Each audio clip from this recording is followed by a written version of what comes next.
pimpin sama dia hana tarikat. Mayo kagedo. Hana masalah. Jamun masa almarhum abun. Nah, urun tanya. Ikamu belum nak tarikat. Bate tadang imum semaya maghrib karena guru sama dia kurang meninggal. Jut. Getanya lihat abun dikira. Najid dekah. Hai kaji lu nak dengar barokon. Mahana katun tarikat hana. Kakek kapubul laju lagi yang kaji tapi kan dasar tarikat. Karena menyebut dasar tarikat na bai'ah na perjanjian. Setelah baca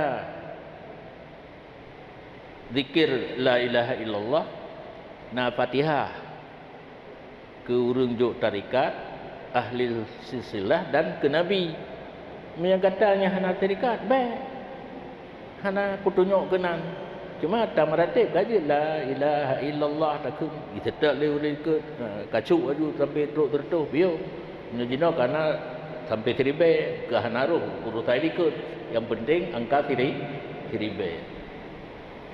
Jadi menyohana tarikat baik kubut lagi tarikat hana Fatihah hana anjuran hana bai'ah dan sebagainya.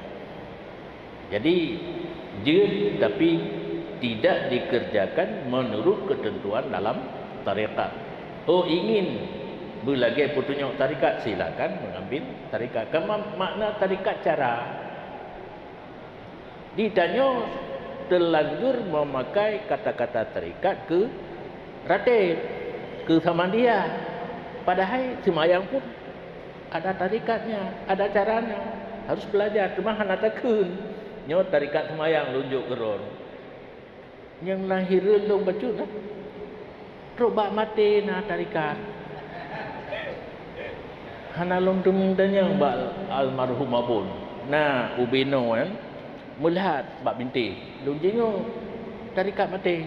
Ya long pualnya bagah mati, putrik mati kan. Hana long baca bahan rohli kagada. Ummi anali abun hanali. Geperahnya atas abuya mundawali.